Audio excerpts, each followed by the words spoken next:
Boa noite a todos e todas. É, Hoje nós vamos trabalhar a unidade 9 e nós temos a honra e o prazer de receber aqui nosso querido coordenador, colega, professor, Dr. Carlos Montano, né?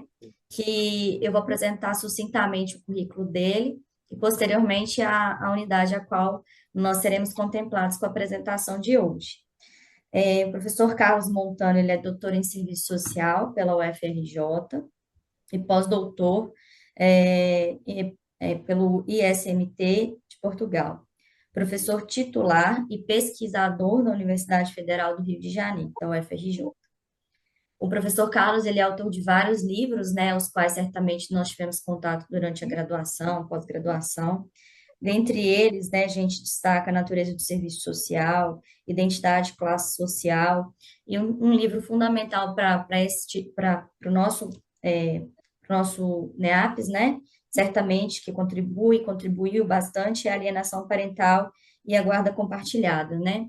Então, assim, e hoje ele vai nos contemplar com a seguinte questão: a legislação sobre alienação parental no Brasil e na América Latina, né? Então, professor, passo para você a palavra.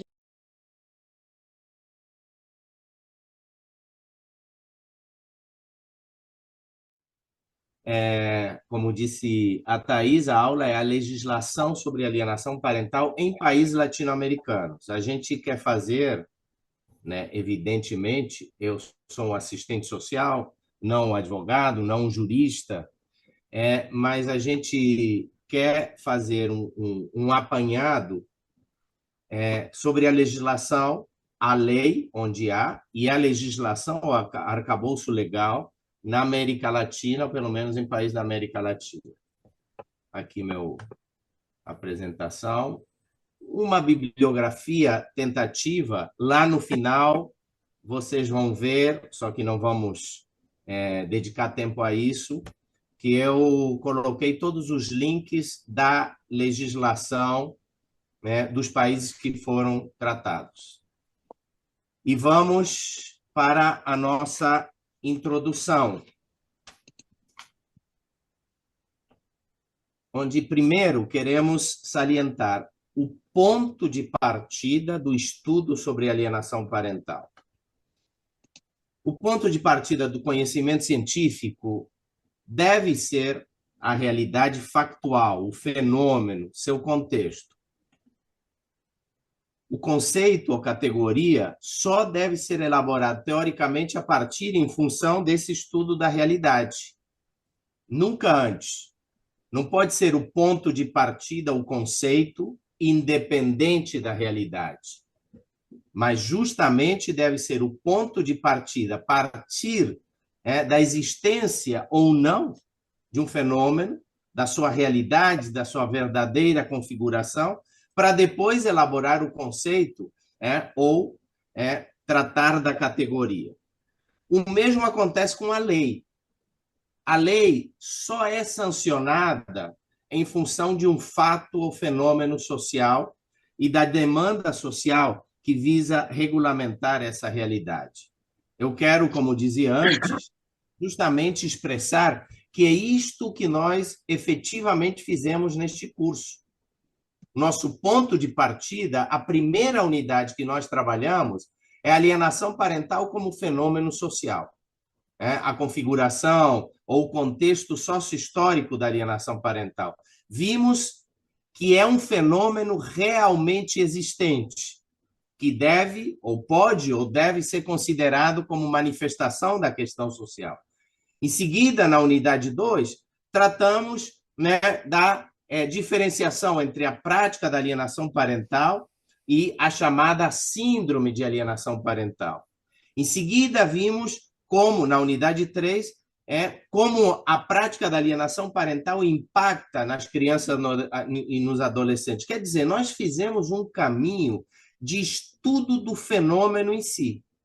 Continuarmos esse caminho e só na unidade 9 é que nós estamos tratando da lei da alienação parental.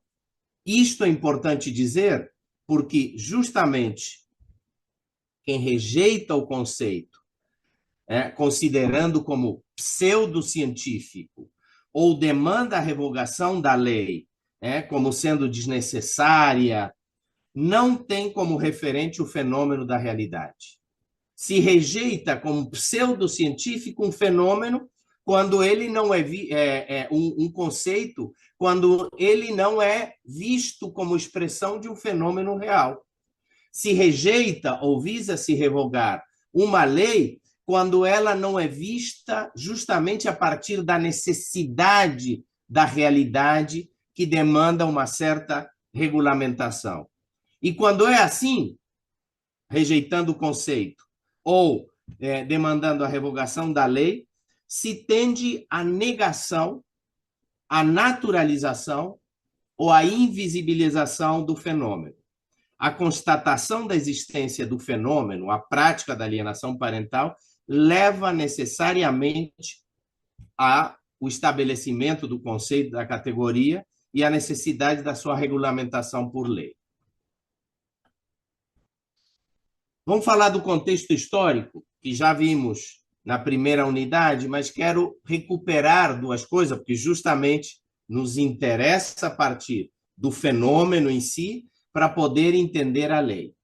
Em primeiro lugar, de forma muito sintética, podemos dizer que vivemos numa sociedade em transição que ainda não elaborou os novos consensos sociais sobre as responsabilidades e guarda dos filhos quando há separação conjugal dos pais, derivando em dissensos, conflitos e disputas familiares que podem levar à prática da alienação parental. Há também uma tensão entre os rígidos papéis predefinidos por gênero, próprios da cultura machista, e por outro lado, as bandeiras feministas pela igualdade de gênero e combatendo esses rígidos papéis sociais. Em terceiro lugar, há a primazia da cultura machista que naturaliza a condição e atribuição feminina no cuidado dos filhos, passando a entender, portanto, a prática da alienação parental ou como natural, ou aceita socialmente, ou ainda a sua desestimação, levando a uma forte invisibilização da alienação parental, tanto na sociedade quanto no judiciário. E, finalmente, podemos, então, reafirmar que quem naturaliza a alienação parental, assim como quem visa a revogação da lei da alienação parental, certamente ampara-se e reproduz o sexismo impresso nesta cultura e nesta ideologia machista. Quero perguntar se para vocês as imagens estão passando. Sim? Beleza. Vamos, então, à legislação geral e específica sobre alienação parental. Primeiro, a legislação sobre alienação parental na América Latina é muito diversa e divergente entre os diversos países. Em alguns casos, conta com uma legislação específica e explícita sobre guarda dos filhos e ou sobre alienação parental. Em outros casos, existe uma legislação e ou jurisprudência tácita, não explícita, que mesmo sem denominar alienação parental, mesmo sem caracterizá-la com estas palavras, regula e ou penaliza a prática que aqui estamos chamando análoga à alienação parental, de impedir ou dificultar o contato parental com os filhos. Não obstante isso, a guarda dos filhos e o combate à alienação parental encontra embasamento jurídico e doutrinário, tanto em normativas locais, como constituições, códigos civis da criança, do adolescente, códigos familiares, etc., como internacionais. Ou seja, não há apenas a legislação específica ou até tácita, mas há um arcabouço jurídico e doutrinário que embaça, né, a intervenção, o tratamento, a consideração da alienação parental. Nas legislações locais, se trata do princípio de igualdade, neste caso da igualdade de gênero. Isso existe em todos os países. E eu quero chamar a atenção para a importância destes princípios e desta legislação que não é específica sobre alienação parental, mas que dá todo o embasamento jurídico, e particularmente para os assistentes sociais e psicólogos, que embaçamos nossa prática profissional também no respeito às leis. Então, o princípio de igualdade, neste caso de gênero. B, a corresponsabilidade igualitária de ambos os genitores nos direitos e deveres atinentes ao poder familiar. C, os direitos das crianças e adolescentes aos cuidados, educação, convivência familiar e a formação da identidade e da personalidade com ambos os genitores e famílias extensas. Tudo isto independente da legislação específica sobre alienação parental, e inclusive sobre guarda. Tá? E D, a proteção da criança e adolescente contra abuso e violência, neste caso, moral ou psicológico. Tudo isto é o arcabouço jurídico e jurisprudencial, né? Não específico, mas que dá embasamento sólido para o tratamento da alienação parental. Já no marco internacional, salientamos a Convenção sobre os Direitos da Criança e Adolescente, que estabelece a doutrina do superior interesse da criança e da proteção integral.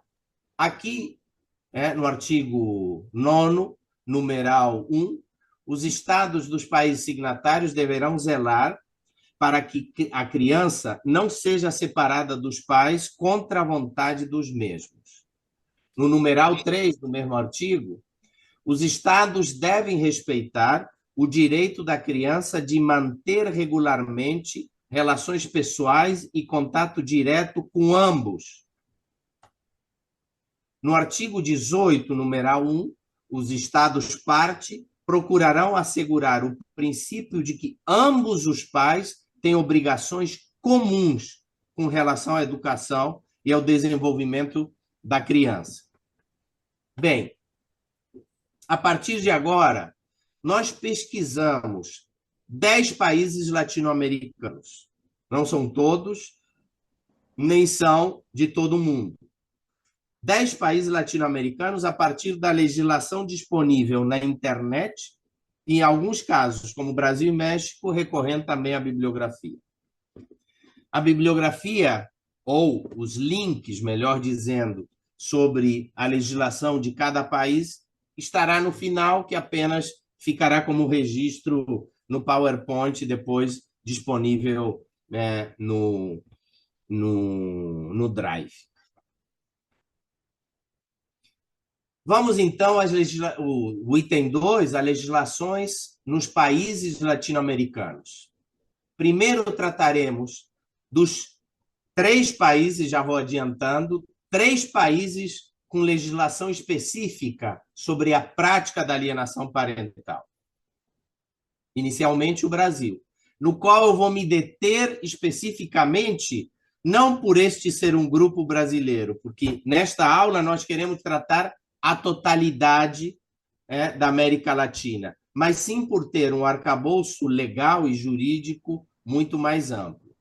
Então, em primeiro lugar, além de um arcabouço jurídico extenso, como nós já vimos, na Constituição Federal, no Código Civil e no Estatuto da Criança e Adolescente, existem, e obviamente, não, isso depois, existem 3 leis específicas sobre a prática da alienação parental, que alteram tanto o Código Civil que alteraram tanto o Código Civil quanto o Estatuto da Criança e Adolescente. Digo alteraram porque já estão incorporados no Código Civil e no ECA. Em primeiro lugar, a lei mais conhecida, 12.318, de 2010, conhecida como a Lei da Alienação Parental. Em segundo lugar, a Lei 13.431, de 2017, que é esta, como vamos ver depois, que caracteriza a alienação parental como violência psicológica, alterando o Estatuto da Criança e Adolescente. E, por último, a Lei de 2022, né, 14.340, que amplia a intervenção profissional, né, entre outras questões diretamente vinculadas à alienação parental. E ainda o Brasil conta com a Lei 13.058 da Guarda Compartilhada de 2014. Vejamos, e eu, como tem muito conteúdo, eu estou passando muito rapidamente e não comentando. Então, praticamente, o que eu vou fazer é ler, pelo menos, os destaques do que aqui está escrito. Primeiro lugar, sobre o poder familiar. Direitos e deveres inerentes ao poder familiar. Não vou mencionar que estão aqui destacados, se é no Código, na Constituição Federal, no ECA, no Código Civil, mas apenas vou mencionar os aspectos, né, dos direitos e deveres inerentes ao poder familiar. Primeiro, ao convívio familiar. Um segundo aspecto, ao sustento, guarda e educação dos filhos menores. Por outro lado, em terceiro lugar, compete a ambos os pais, qualquer que seja a situação conjugal, o pleno exercício do poder familiar, particularmente, 1, dirigir-lhes a criação e educação, e 2, tê-los em sua companhia e guarda. Isso são direitos do poder familiar e deveres. D, propiciar ao filho afeto, saúde, segurança e educação. Nada disto pode ser feito sem plena convivência, sem uma convivência, né, e sem compartilhar a intimidade com os filhos e filhas. E o direito dos pais ou responsáveis de ter ciência do processo pedagógico, bem como participar da definição, né, das propostas educacionais. F, o direito à proteção, à integridade física e psicológica contra abuso afetivo. G, o direito à formação da própria identidade e personalidade. Vejamos, o poder familiar é exercido em igualdade de condições pelo pai e a mãe. O pátrio poder, ou poder familiar, segundo consta no ECA, no Código Civil ou nas leis de alienação parental e de guarda, será exercido em igualdade de condições pelo pai e a mãe. Citação textual do artigo 21 do ECA. A mãe e o pai, ou os responsáveis, têm direitos iguais e deveres e responsabilidades compartilhados no cuidado e educação, que envolve a guarda da criança. Artigo 22 do ECA. E C, compete a ambos os pais o pleno exercício do poder familiar. Artigo 2 da Lei da Alienação Parental, que substitui o artigo 1634 do Código Civil. O poder familiar é irrenunciável e indivisível. Compete a ambos os pais o pleno, portanto, não é divisível. Não se separa o poder familiar uma parte para o pai e uma parte para a mãe. O pleno exercício do poder familiar. Sendo assim, o exercício do poder familiar é pleno, não parcial, e, portanto, indivisível. E B, não obstante isso, a lei da guarda compartilhada permite o genitor a renunciar à guarda do filho. Esta é uma crítica que devemos fazer à lei da guarda compartilhada, porque se a guarda é inerente ao poder familiar ele deveria ser irrenunciável.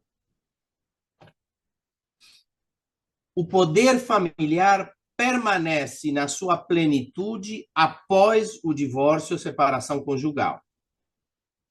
Lá no Código Civil vai dizer: o divórcio não modificará os direitos e deveres dos pais em relação aos filhos, inerentes ao poder familiar.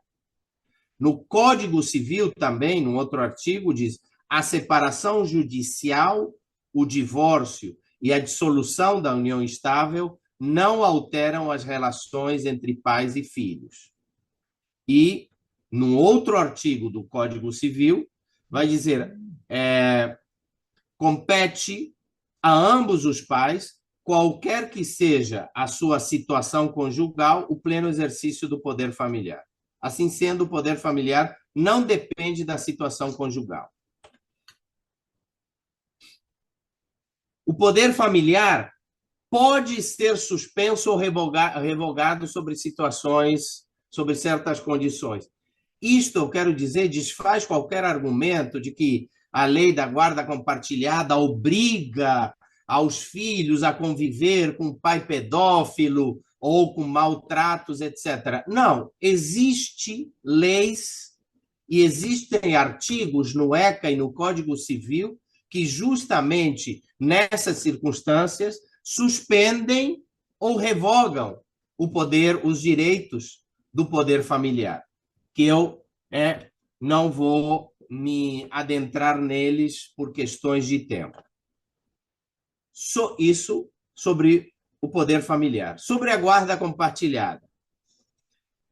O artigo 1634 do Código Civil compete a ambos os pais, qualquer que seja sua situação conjugal, o pleno exercício do poder familiar, especialmente ou particularmente dirigir-lhes a criação e educação e exercer a guarda. Ou seja, no Código Civil, exercer a guarda é uma competência de ambos os pais. Não é algo que o juiz possa definir. Quero dizer isto independentemente da lei da guarda compartilhada. Isto está no Código Civil. Outro artigo do Código Civil: quando não houver acordo, será aplicada a guarda compartilhada. Isto, obviamente, foi alterado no Código Civil pela lei da guarda compartilhada. Em outro artigo, na guarda compartilhada, o tempo de convívio com os filhos deve ser dividido de forma equilibrada com a mãe e com o pai. Agora sim, vamos ao que no Brasil, de forma muito sintética, existe sobre alienação parental. A Lei 12.318 de 2010, considerada a Lei da Alienação Parental, considera o ato da alienação parental, vejam, não a síndrome de alienação parental, a prática da alienação parental como, segundo o artigo 2, a interferência na formação psicológica da criança ou do adolescente, promovida ou induzida por um dos genitores, pelos avós, pelos que tenham a criança ou adolescente sobre a sua autoridade, guarda ou vigilância, para que repudie o progenitor ou que cause prejuízo ao estabelecimento ou à manutenção dos vínculos. A lei da alienação parental estabelece ainda que, no artigo 3, a alienação parental fere direito fundamental da criança, da convivência familiar saudável, prejudica a realização de afeto nas relações com o genitor ou com o grupo familiar, constitui abuso moral contra a criança ou adolescente e descumprimento dos deveres inerentes à autoridade parental ou decorrente da tutela e guarda. Assim, a legislação brasileira tipifica a prática da alienação parental como abuso moral e violência psicológica, aonde, no artigo 3 da Lei de 2010, da Lei da Alienação Parental, estabelece que a alienação parental constitui abuso moral. Já na Lei de 2017, que altera o Estatuto da Criança e Adolescente, caracteriza esta prática como violência psicológica. Quais medidas pode tomar o juiz conforme a lei da alienação parental quando há indícios de alienação parental? Artigo 4. As medidas provisórias necessárias para a preservação da integridade psicológica da criança ou do adolescente, inclusive para assegurar a convivência com o genitor ou viabilizar a efetiva reaproximação entre ambos, se for o caso. Já a Lei 14.340, aquela de 2022, né, que foi a partir de um PL, de um projeto de lei, né, que apensava, como dizem os juristas e os advogados, ou seja, juntava vários projetos de lei muito diferentes sobre alienação parental, e nesta lei, uma das questões aprovadas é a eliminação da possibilidade, que estava na lei da alienação parental, do juiz suspender a autoridade parental nos casos de alienação parental. Esse artigo, ou essa possibilidade foi eliminada. Brasil. Segundo país da América Latina que tem uma lei específica da alienação parental. Pasmem, mas é lá no Caribe, a ilha de Porto Rico. A lei número 223/2011, lei protetora dos direitos dos menores na adjudicação da custódia ou guarda, é modificada pela Lei 70 de 2020. Então, sobre alienação parental, em Porto Rico chama enajenação parental. A partir de agora, chamaremos de alienação parental, mas não é o termo usado na lei de Porto Rico, mas enajenação. Só para constar, em todas as traduções em espanhol da questão da alienação, por exemplo, análise marxista sobre alienação, sempre se usa, ou em geral se usa, nas versões em espanhol, enajenação. Ou seja, esta não é uma palavra alternativa que expressa outra coisa, mas esta é a palavra que na tradução em espanhol expressa alienação. Beleza? Então, na Lei 70 de 2020, na exposição de motivos, se tipifica a alienação parental, vejam, como uma variante de abuso emocional e psicológico, sendo uma das formas mais sutis de maltrato infantil. É importantíssimo esta lei. Já na lei que seria o equivalente ao ECA, que foi alterada pela lei de 2020, né? A lei protetora dos direitos dos menores, etc., a alienação parental refere-se à obstaculização por parte de um dos genitores das relações filiais de seus filhos e filhas menores de idade com outro genitor, mediante o uso de diferentes estratégias com o objetivo de transformar ou doutrinar a consciência dos seus filhos ou filhas, a fim de denegrir, impedir, obstruir ou destruir seus vínculos com outro genitor. No artigo 9, determina que a guarda ou custódia compartilhada não será beneficiosa, ou seja, não deve se dar a guarda compartilhada se, após conceder a guarda compartilhada a um dos genitores, temerária, arbitrária e injustamente se negar a aceitar tal decisão, a realizar atos para atrapalhar a relação com outro genitor, com os menores, o tribunal poderá alterar o decreto e outorgar a guarda ao outro genitor. Vejam, aqui é uma intervenção direta sobre alienação parental. E, finalmente, o terceiro país, o México, que tem legislação específica sobre alienação parental. Mas vejam, o México carece de uma legislação federal. Existem, em alguns estados mexicanos, uma legislação específica. Particularmente em 2 estados mexicanos, existem legislação específica ou tratamento específico em leis, né, sobre alienação parental, assim denominados.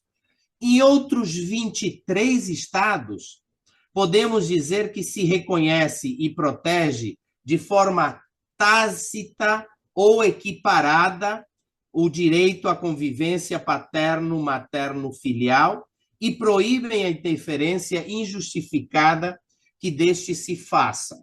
Aqui, né, estamos trabalhando com uma que foi nossa palestrante, que é uma advogada mexicana.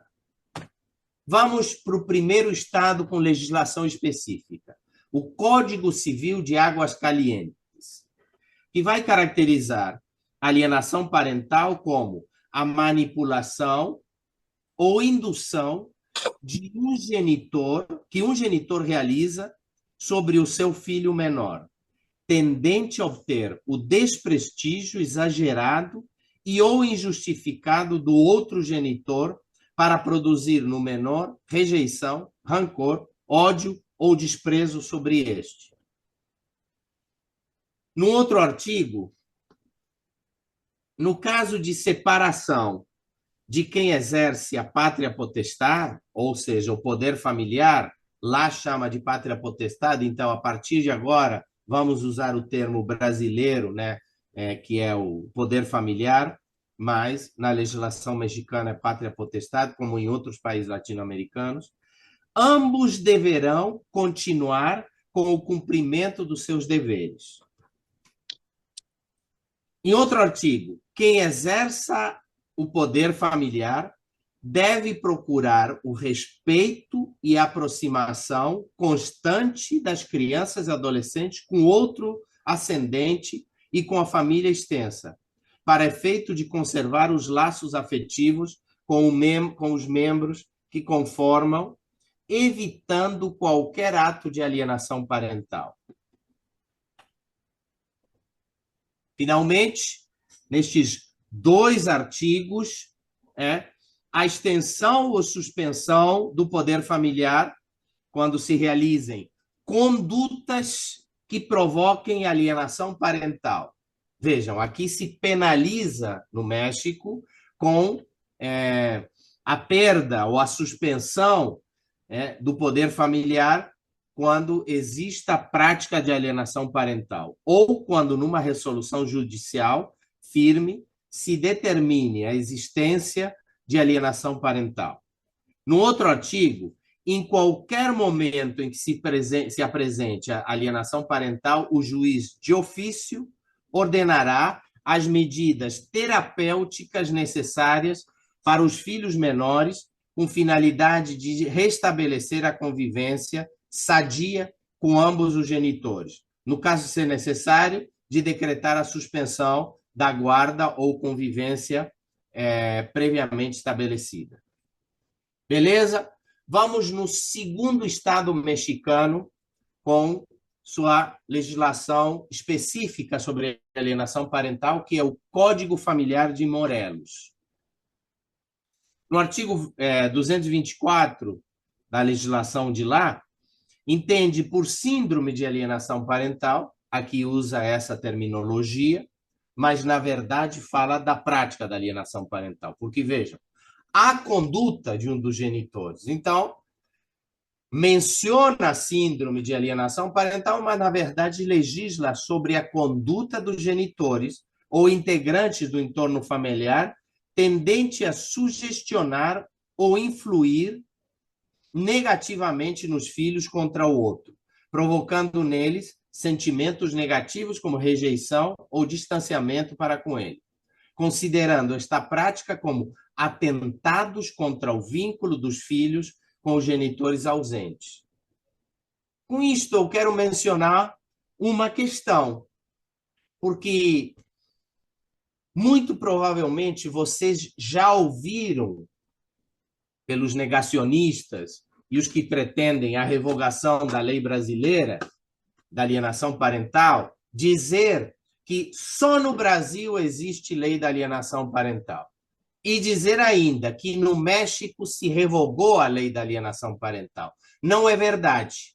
Em Porto Rico e no México existe legislação sobre alienação parental. E não no país México, mas na cidade do México, a capital, que era o Distrito Federal, lá se revogou a lei da alienação parental, mas não no país. Aqui há uma desinformação, para usar um termo mais usado na contemporaneidade, uma fake news. Não é o país México que revogou a lei da alienação parental, mas é a cidade do México que, por outros motivos que agora não vem ao caso, revogou a lei da alienação parental. Então, vejamos, outros 23 países mexicanos, mesmo sem mencionar o termo alienação parental, tratam desta prática de forma tácita, como, por exemplo, o Código, e só um exemplo dos vários, o Código Civil de Puebla, que no artigo 608 diz: quem exerça pátria potestade, ou seja, o poder familiar, deve procurar o respeito e a aproximação constante dos menores com o outro ascendente que também exerce o poder familiar. Em consequência, cada um dos ascendentes deve evitar qualquer ato dirigido a produzir nos menores rancor, rejeição para com outro genitor. Vejam, não menciona alienação parental, mas o conteúdo do que é a prática da alienação parental está aqui perfeitamente descrito. Esses foram os 3 países com uma legislação específica. Vamos, de forma mais rápida, né, porque eu quero avançar nisso e chegar às conclusões, aos países com legislação tácita, que, mesmo sem tipificar alienação parental, tratam ou, atenção para isso, punem a prática análoga à alienação parental de privar os filhos da convivência familiar. Quero dizer que eu me inspirei para falar da prática análoga à alienação parental ao conceito que se fala do trabalho análogo à escravidão. Não é escravidão tipicamente, propriamente dita, como no contexto da escravidão, mas é um trabalho análogo à escravidão. Neste caso, inspirado nesse conceito, podemos falar de muitas práticas e de muitas legislações em muitos países que, mesmo sem mencionar, sem tipificar explicitamente a alienação parental, mas mencionam práticas de forma tácita, né, ou indireta, mas que podemos caracterizar como uma prática análoga à alienação parental.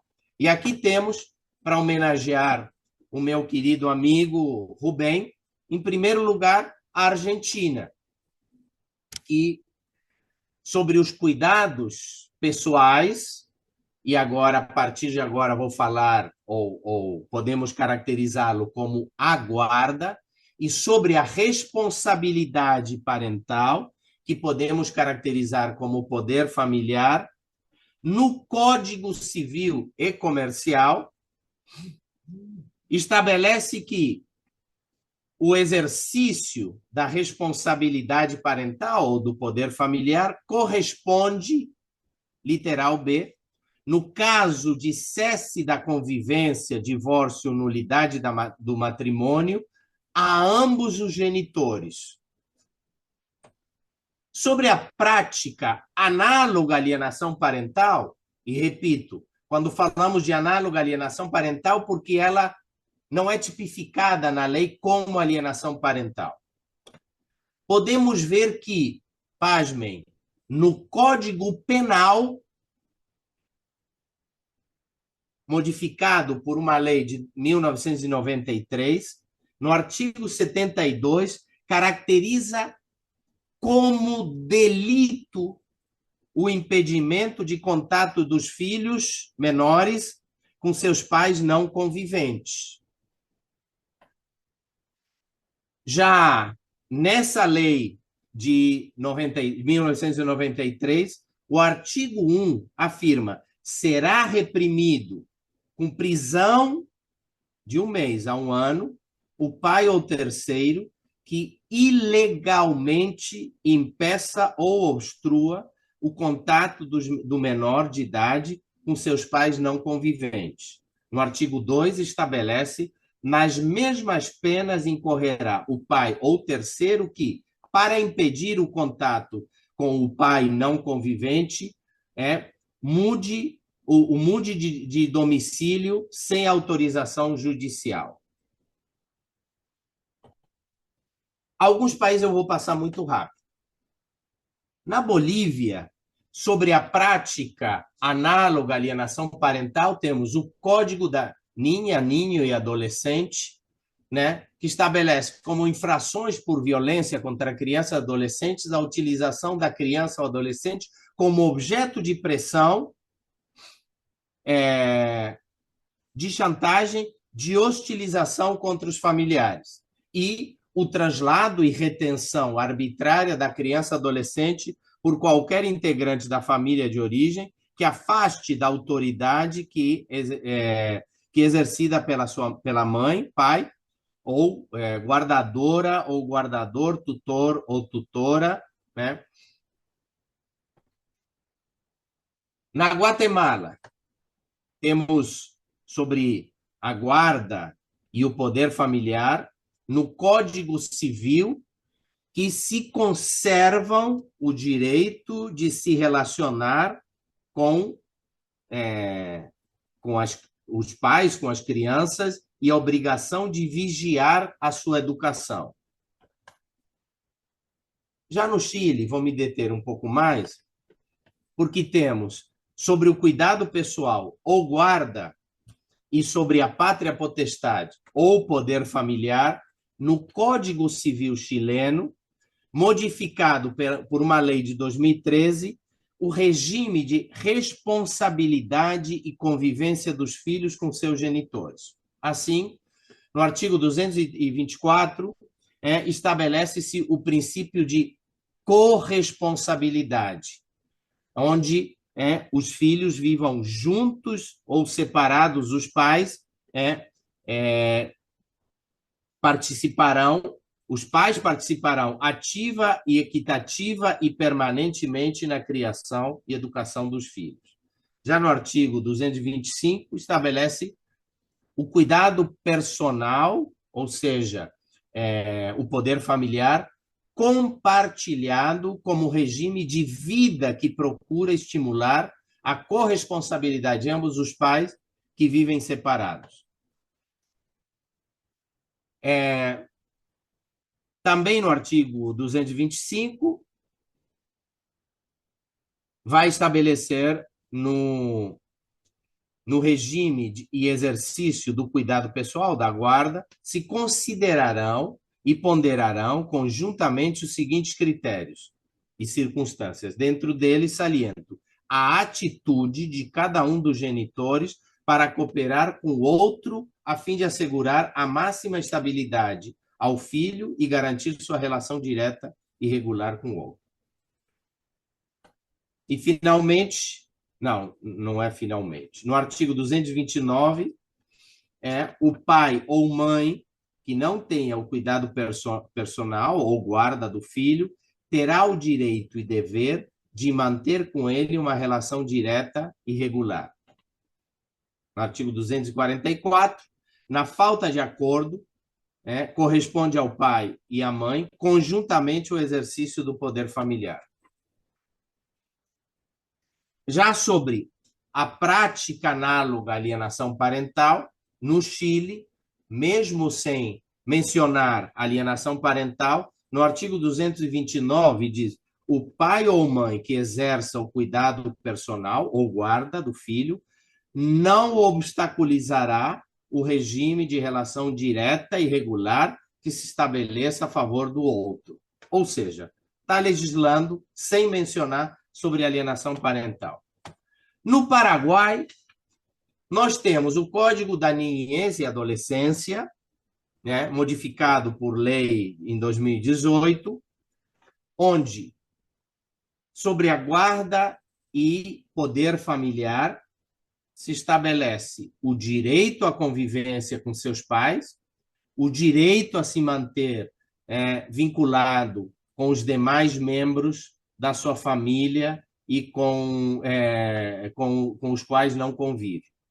Sobre a prática análoga à alienação parental, temos que, no caso se verificar o não cumprimento do regime de relacionamento estabelecido judicialmente, ou seja, a prática da alienação parental, o juizado deverá dispor simultaneamente a intimação do seu cumprimento, b, a determinação de desacato de uma ordem judicial e c, impor uma sanção pecuniária consistente numa multa ou um serviço social equivalente. Vamos para o Peru. Vejam, estamos falando de um monte de países hispano-americanos que não têm lei de alienação parental, mas, mesmo sem mencionar alienação parental, trata da alienação parental. Isto é importantíssimo, porque, como dizia o advogado e jurista, que a Adriana Barros conhece muito bem, o Douglas Phillips Freitas, né? Ele nos diz nos seus livros, mas disse numa live, se aqui revogarem a lei da alienação parental, que muitos, né, estão orientados a isso, não há problema, porque o Brasil, como estamos vendo, os países latino-americanos têm uma legislação ampla que dá conta, né, do combate à alienação parental. Vamos, então, ao Peru. O Código dos Ninhos e Adolescentes, modificado por lei de 2022. Sobre a guarda ou poder familiar. Se estabelece a guarda compartilhada quando os pais estiverem separados, de fato, a guarda das crianças e adolescentes é assumida por ambos os pais. De não existir acordo, o juiz especializado deve otorgar como primeira opção a guarda compartilhada. Isto é importantíssimo. É faculdade do juiz, no caso de dispor a guarda compartilhada, o juiz deverá ter em conta o seguinte: o filho deverá passar igual período de tempo com ambos os genitores. Os genitores têm igualdade de direitos para tomar decisões. A distância entre os domicílios dos pais não restringe a guarda compartilhada. O filho tem como direito compartilhar com a família extensa, materna e paterna. Sobre a prática da alienação parental, ainda no Peru, ou prática análoga à alienação parental, no artigo 82, são casos que levam à alteração, o que aqui no Brasil se chama inversão de guarda dos filhos, a deteriorar ou destruir a imagem que o filho tem do outro pai. Não permitir, de maneira injustificada, a relação entre filhos e outro pai. Não respeitar os acordos judiciais ou conciliações extrajudiciais sobre o regime de visitas às crianças e adolescentes. E vamos, finalmente, à minha pátria-mãe, ao Uruguai, que tem uma legislação muito recente, que teve uma resistência do campo progressista, pasmem, para aprovação dessa lei, mas que, na minha avaliação, artigo mais, artigo menos, palavra mais, palavra menos, é importantíssima e promoveu um avanço significativo na guarda dos filhos, portanto, nos direitos das crianças e adolescentes, e, inclusive, sobre a prática análoga à alienação parental. Então, sobre a tenência, como lá é chamada, ou guarda, e sobre a pátria potestade, como lá é chamado, ou poder familiar. A lei aprovada em 2023, no ano passado, altera o Código da Niñez e Adolescência e o Código Penal e determina o princípio da corresponsabilidade parental da criança. No seu artigo 1 desta lei, ambos os pais têm direitos e obrigações comuns no que se refere à criação e desenvolvimento das crianças e adolescentes, mediante a participação equitativa de ambos os genitores no exercício dos direitos e deveres inerentes ao poder familiar. No artigo 2, que substitui, né, o artigo 34 daquela lei, daquele código,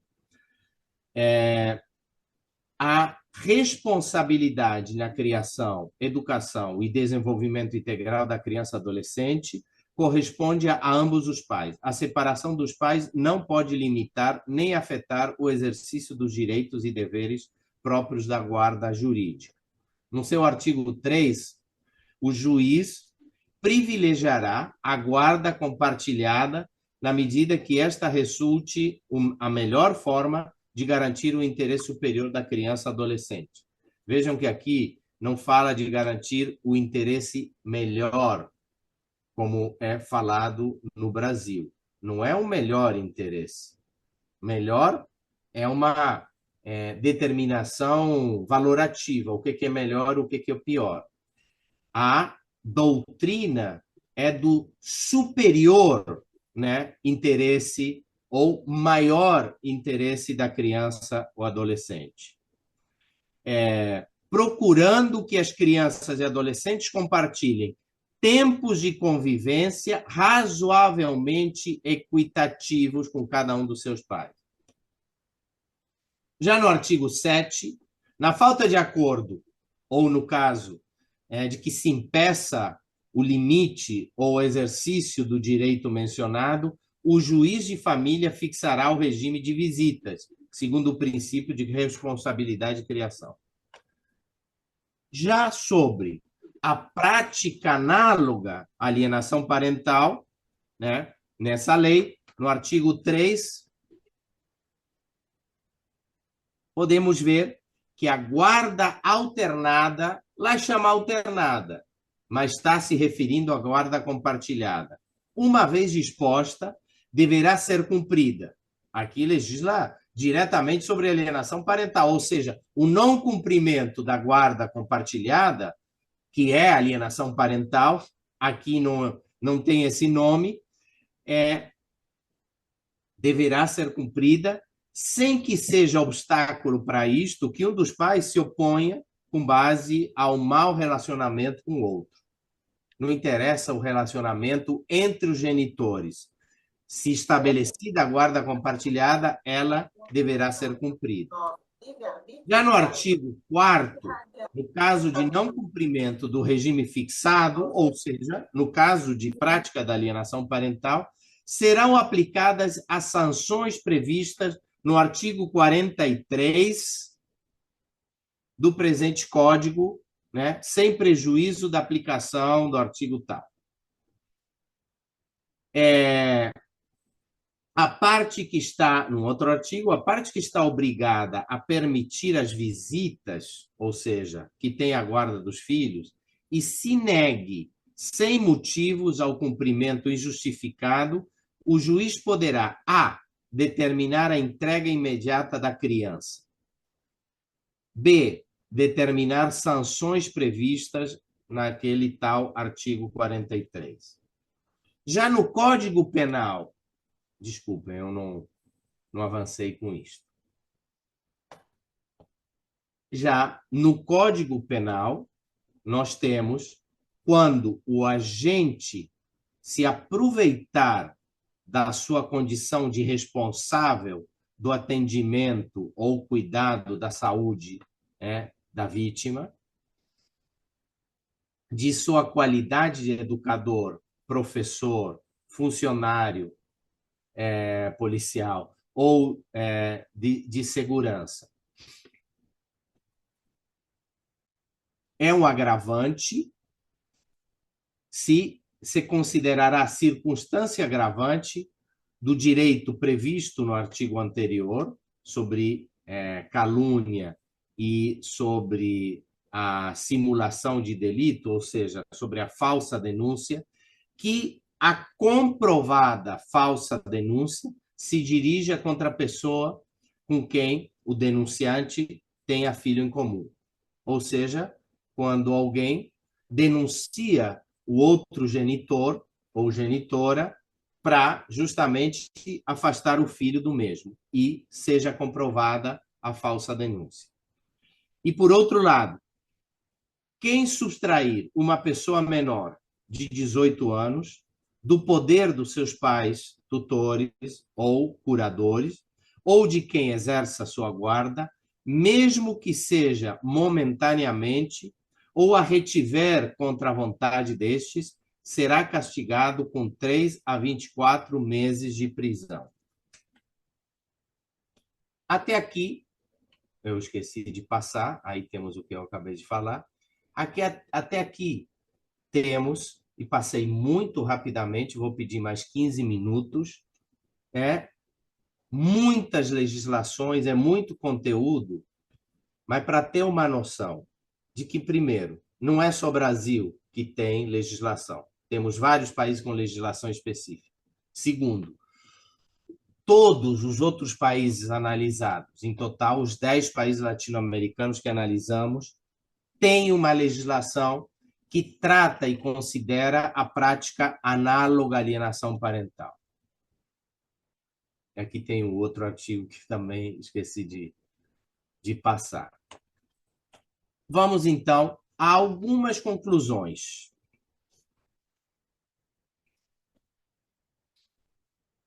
Primeiro, o direito da criança ou adolescente ao cuidado e convívio com ambos genitores, assim como o combate e até a penalização aos atos que impedem ou dificultam tal convívio, estão amplamente sustentados nas constituições, nos códigos civis ou códigos de crianças, etc., locais ou nacionais, assim como no marco internacional na Convenção sobre os Direitos da Criança. Ou seja, não estou falando de legislação específica, estou falando do arcabouço jurídico nas constituições, nos códigos civis, nos códigos das crianças, familiares e na Convenção sobre os Direitos da Criança e Adolescente, que nos amparam para a intervenção sobre alienação parental. Neste sentido, isto depõe contra os falsos argumentos de que, onde não há lei específica sobre alienação parental, não poderia se intervir ou proteger a criança do seu direito ao cuidado e à convivência com ambos genitores. O mesmo valeria para o Brasil, né? Para quem tem medo, porque há muita resistência à lei da alienação parental, esta lei e o combate à alienação parental está amplamente sustentado na Constituição, no Código Civil do Brasil e no Estatuto da Criança e Adolescente, além da Convenção dos Direitos da Criança e Adolescente que o Brasil assina. Ao contrário, a legislação geral, civil e sobre as crianças ampara, assim, esta ação.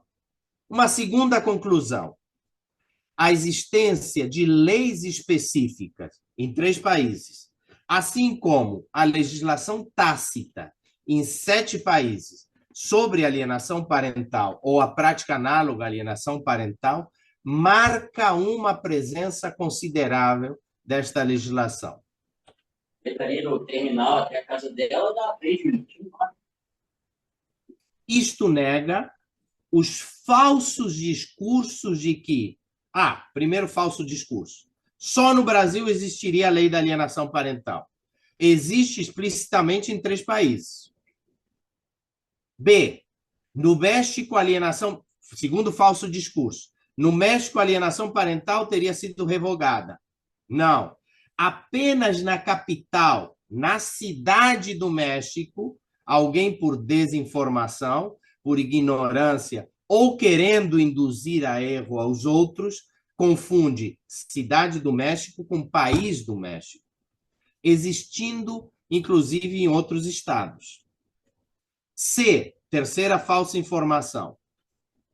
Os países onde não se tipifica alienação parental, não haveria legislação que ampare a garantia do direito da criança e adolescente à guarda, ao cuidado, à convivência com ambos genitores. Pelo contrário, como vimos, na legislação geral e especificamente nas normas que combatem e até penalizam a prática de dificultar ou impedir a convivência com outro genitor, amparam a proteção da criança neste direito, ou seja, há uma legislação sobre a prática análoga à alienação parental. Nossa terceira conclusão, e são 6. As leis específicas ou tácitas não tratam da síndrome ou SAP, mas da prática da alienação parental. Isto é, não é a suposta sequela psicológica na criança vítima da alienação parental, leia-se a chamada síndrome de alienação parental ou SAP, a que é considerada nas leis em questão, mas é a prática de dificultar ou impedir o contato, a convivência dos filhos com outro genitor e ou de denegrir a imagem deste último com aqueles. E nem as leis condicionam a detecção desta prática à presença da suposta SAP. Isto desfaz o falso argumento de que a lei da alienação parental se ampararia numa pseudociência e num conceito não comprovado cientificamente, a SAP, a síndrome de alienação parental. Ora, as leis específicas e tácitas não tratam da síndrome, e sim da prática da alienação parental. Ou seja, não estão amparadas numa dita pseudociência, estão amparadas numa prática constatável empiricamente. Quarta conclusão. As leis se focam na garantia de direitos das crianças e de adolescentes, não tratando de questões de gênero e nem orientadas aos direitos dos adultos, pais e mães. Com isso, não pode a lei que visa proteger a criança e adolescente e garantir seus direitos ao cuidado e convivência com ambos genitores, não pode esta lei ser cobrada ou responsabilizada por algo que não é seu propósito. A questão da violência de gênero e ou de pedofilia, etc., são tratadas em outras leis particulares e, inclusive, são caso de perda do poder familiar, quando comprovadas. Então, isto afasta o equivocado argumento de que a lei da alienação parental protegeria os homens violentos e pedófilos, revitimizando a mulher, vítima de violência, e a impedindo de proteger seus filhos, supostamente vítimas de pedofilia. Né? Estas questões são tratadas em outras leis. As leis da guarda e a lei da alienação parental são orientadas a preservar os direitos da criança e adolescente e protegê-las, fundamentalmente, da violência psicológica, que é a prática da alienação parental. Assim, então, a lei trata dos direitos da criança e adolescente, a proteção, cuidado e convivência com ambos os genitores e famílias extensas, desde que garantida a integridade delas. E ainda, outras leis protegem mulher de violência, a suspensão ou perda do poder familiar quando há maltrato, etc. e tal. A nossa quinta e penúltima conclusão. Existem 3 tipos ou grupos de resistência às leis.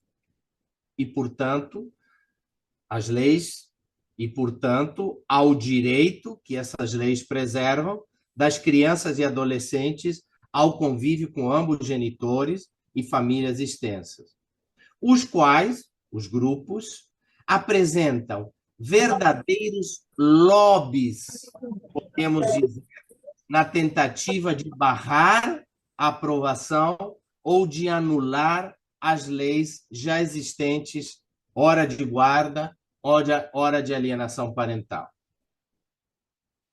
Primeiramente, a oposição à lei da alienação parental parte de tendências ultraconservadoras, cujos fundamentos são os seguintes. Em primeiro lugar, o fundamento machista e patriarcal, sustentados na atribuição rígida de papéis sociais por gênero, numa evidente biologização desses papéis. Tudo o que o feminismo histórico combateu, esses papéis que naturalizam o cuidado do filho com a mãe e a sustentação do lar pelo pai. Mas, em segundo lugar, fundamentos moralistas e do fundamentalismo religioso, que concebem como único arranjo familiar a família tradicional, mononuclear, heterossexual. Para dar um exemplo sobre isso, nós temos a ex-ministra e atual senadora Damares Alves e o atual senador, também pastor, como a Damares Alves, o Magno Malta. A ministra Damares Alves, a ex-ministra, que combatia ferrenhamente a lei da alienação parental. O senador Magno Malta, que fez 2 comissões, 2 CPIs, 2 comissões parlamentares de inquérito, uma contra maltratos, outra contra pedofilia, mas ambas orientadas à derogação, à anulação da lei da alienação parental. Mas, em terceiro lugar, além destas tendências ultraconservadoras, pasmem, e não pasmem porque todos sabemos, existe a rejeição à lei da alienação parental por parte de grupos que eu chamaria de tendências supostamente progressistas, autorrepresentadas como feministas, mas que é importante contrastar com o feminismo e as bandeiras históricas do feminismo, da igualdade de gênero e da desnaturalização, desbiologização dos papéis por gênero, dos papéis sociais por gênero, tal como é da cultura machista. Que, recorrendo aos mesmos fundamentos machista e patriarcal e moralista e fundamentalista, reapresentam forte apelo sexista e biologicista, e é uma suposta disputa de gêneros, deixando em segundo plano, ou até mesmo desconsiderando, que se trata de uma lei de proteção e garantia dos direitos da criança e adolescente. Isto simplesmente o falso argumento de que a defesa da guarda compartilhada e o combate à alienação parental seriam bandeiras machistas de homens pedófilos e violentos. Muito pelo contrário. Na verdade, é o inverso. O combate às leis da guarda compartilhada e da alienação parental vem prioritariamente dos grupos ultraconservadores e um campo supostamente progressista, conformando um poderoso lobby para impedir a aprovação ou revogar essas leis. E vamos para a última conclusão. Uma das maiores acusações que no Brasil e outros países se faz à lei da alienação parental. As leis sobre alienação parental ou prática análoga são punitivas, ou seja, de prestação de serviços, privação de liberdade, etc., ou são preventivas, corretivas, conscientização, pacificação, inibição da prática da alienação parental, inversão da guarda ou determinação da guarda compartilhada, etc. Vamos ver. Medidas jurídicas em caso de alienação parental. No Brasil, advertência, ampliação da convivência com o genitor alienado, multa, acompanhamento psicológico, inversão da guarda ou estabelecimento da guarda compartilhada, alteração do domicílio. A criminalização desta prática, que estava presente no projeto de lei original, foi vetada pelo presidente Lula ao sancionar a lei em 2010. Ainda, a possibilidade do juiz suspender, como nós já vimos, a autoridade parental em função da prática da alienação parental foi revogada na lei de 2022, que também já mencionamos. Então, não há no Brasil qualquer ação punitiva sobre a prática da alienação parental. Vejamos em Porto Rico quais são as medidas jurídicas. Retiro da guarda, terapia psicológica a ser paga pelo genitor alienador. Vejamos no México. Em Águas Calientes, onde tem legislação específica sobre alienação parental, quais são as medidas jurídicas? Extinção ou suspensão do poder familiar. Medidas terapêuticas para o restabelecimento do vínculo filho-parental. Em Morelos, onde há a outra lei específica sobre alienação parental, medidas terapêuticas ao filho para o restabelecimento do vínculo. Nos estados mexicanos que não apresentam legislação específica de alienação parental, Quintero, que é autora, que aparece na bibliografia inicial e que nós mencionamos, que foi palestrante nas nossas lives, mostra a relação, que não está aqui, mas que eu vou dispor para vocês, mostra a relação de medidas jurídicas para os casos análogos à alienação parental em todos os estados do México. Na Bolívia, quais são as medidas jurídicas nos casos de prática análoga à alienação parental? Caracteriza esta prática como infração por violência contra criança e adolescente, sem estabelecer qualquer medida punitiva. Na Argentina, agora vejam bem, no Código Penal, caracteriza como delito o impedimento do contato dos filhos menores com seus pais não conviventes, sem estabelecer medidas punitivas no Código Penal.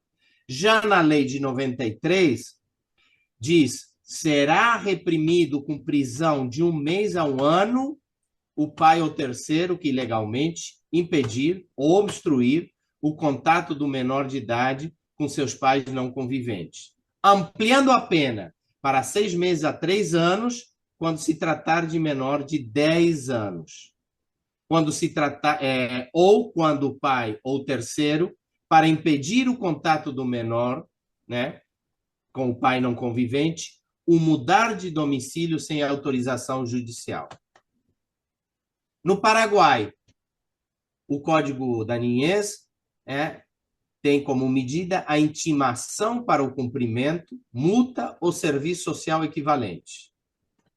E já no Uruguai, no Código da Niñez, estabelece a aplicação de sanções tais como variação, ou seja, inversão da guarda ou tenência, sanções pecuniárias, perda do poder familiar. No Código Penal, as sanções são agravadas quando o agente se aproveitar da sua condição de responsável ou quando efetuar comprovada falsa denúncia. E estabelece pena de 3 a 24 meses de prisão a quem subtrair o menor de 18 anos do poder dos seus pais, tutores ou cuidadores. O que podemos concluir disso aqui? Podemos constatar que os países onde existem as leis específicas sobre alienação parental, vejam, justamente nos 3 países, Brasil, Porto Rico e México, onde existe legislação específica, explícita sobre alienação parental, sua orientação da lei é preventiva, corretiva e inibidora desta prática, sem qualquer orientação ou medida punitivista, assim como na maioria dos países, com uma legislação tácita sobre a prática análoga à alienação parental. Vejam, apenas em 3 países, Argentina, Paraguai e Uruguai, que não têm leis específicas da alienação parental, há alguma medida no extremo, há alguma medida punitiva, desde a prestação de serviços à prisão para as práticas análogas à alienação parental, seja pelo impedimento do convívio do filho com o outro genitor ou genitora, ou seja pelo delito, né, de comprovada falsa denúncia para afastar o filho do genitor. Isto desfaz a falácia de que a lei da alienação parental teria um caráter punitivista. Na verdade, onde há lei da alienação parental, ela é fundamentalmente protetora da criança contra a violência psicológica, garantidora dos direitos desta e preventiva, corretiva e inibidora da prática da alienação parental.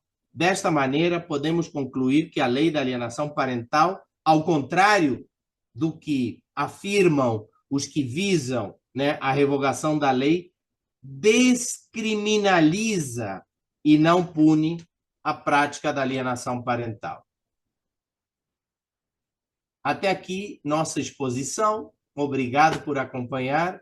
Espero que tenha contribuído com conhecimento e reflexão crítica. Agora vamos ao debate e, simplesmente para constar para vocês, em seguida apresento, vai estar disponível, né, mas não vamos mencionar aqui, os links das leis utilizadas na nossa análise da legislação no Brasil e na América Latina. Então, pessoal, agradecendo a atenção de vocês, vamos ao debate.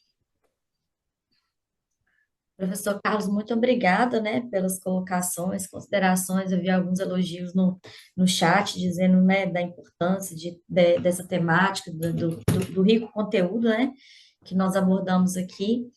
E a gente abre aqui, né, a palavra, né, para quem quiser fazer tirar alguma dúvida, ponderar alguma questão, trazer alguma provocação, enfim, né? Chegamos nesta unidade 9, o primeiro que falamos, nesta unidade 9 é que nós trabalhamos com as leis, seja no Brasil, seja na América Latina. Isto é o caminho que precisamos desenvolver. E este é o caminho que precisamos criticar como um caminho não feito aos negacionistas e aqueles que pretendem a revogação da ou das leis da guarda compartilhada e da lei da alienação parental. Ou seja, se não partir da análise do fenômeno, se não partir antes da constatação do fenômeno, se formos diretamente para o conceito, se formos diretamente para a lei, é muito fácil, né? E acabamos, né, invisibilizando um fenômeno.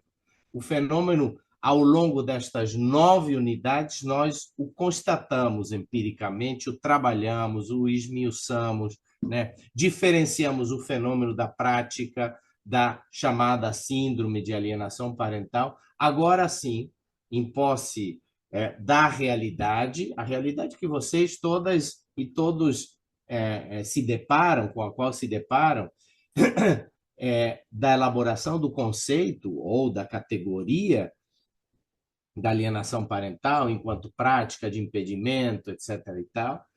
E agora, então, com tudo isso, podemos analisar as leis. Agora sim, podemos dizer a lei corresponde ou não corresponde? É adequada ou é inadequada? Né? É punitiva ou não é punitiva? Então, com isso, fechamos aqui a nossa aula de hoje e até o próximo mês com o documentário A Morte Inventada. Beleza? Forte abraço e até dezembro.